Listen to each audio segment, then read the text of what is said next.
Mary Trump reveals more information about former President Donald Trump's health in her new book, The Reckoning. According to The Guardian, Mary's first book, Too Much and Never Enough, sold almost 1 million copies on its first day of publication. Mary is the only member of the Trump family to break rank, and her 2020 tell-all book about Donald did not win her points with her family. In her first book, Mary leveraged her expertise as a psychologist to analyze her family's behavior and how it shaped the former president.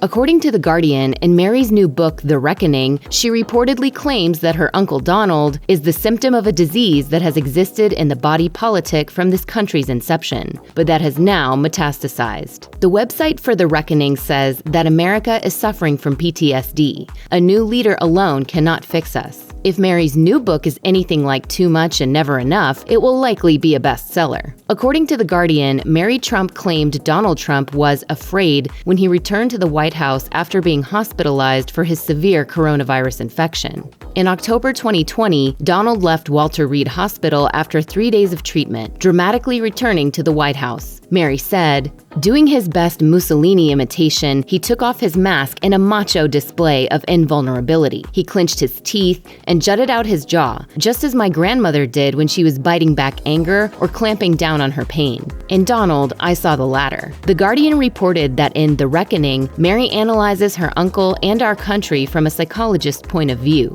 Mary said that when Donald returned to the White House after his release from the hospital, he had a pained expression that Mary recognized from her grandmother, but dared not admit his fear even to himself. The consequences of admitting vulnerability were much more frightening to him, Donald, than being honest. Mary Trump has long been one of Donald Trump's harshest critics, even revealing in The Reckoning that he was cruel when she was just a teenager. According to excerpts in The Guardian, Mary confessed she was in the worst psychological shape of my life shortly after Donald's inauguration. The 56-year-old sought treatment in Tucson for post-traumatic stress disorder, writing, "I would be there for weeks, excavating decades-old wounds and trying to figure out why my Uncle Donald's elevation to the White House had so undone me." Mary's war with Donald goes back to her own father's untimely death. He was Donald's older brother. Mary claimed Donald even condescendingly answered with, "It is what it is, honey bunch," after she expressed concerns the family wasn't following her father's burial plan. Mary was just 16 when her father died of a heart attack as a result of alcoholism in 1981. Mary was left out of the will and eventually sued Donald, citing that he had influenced her father to alter his will. She didn't win her lawsuit.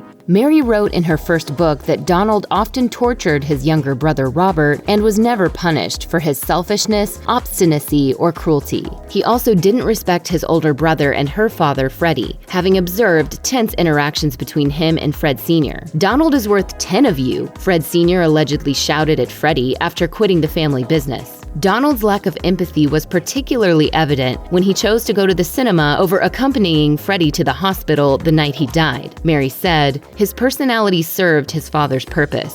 That's what sociopaths do. They co-opt others and use them toward their own ends, ruthlessly and efficiently." Now she's concerned her uncle may run for president again. Mary told MSNBC on August 4th that as Donald has been getting away with everything as of late, it's likely he'll regain presidential confidence. "If Donald gets the message that if he runs, he can't lose, then I'm not so sure, and that's pretty depressing." For those who want to read more about Mary's take on Donald, The Reckoning will be on sale on August 17th. Check out one of our newest videos right here. Plus, even more Nicki Swift videos about Donald Trump are coming soon. Subscribe to our YouTube channel and hit the bell so you don't miss a single one.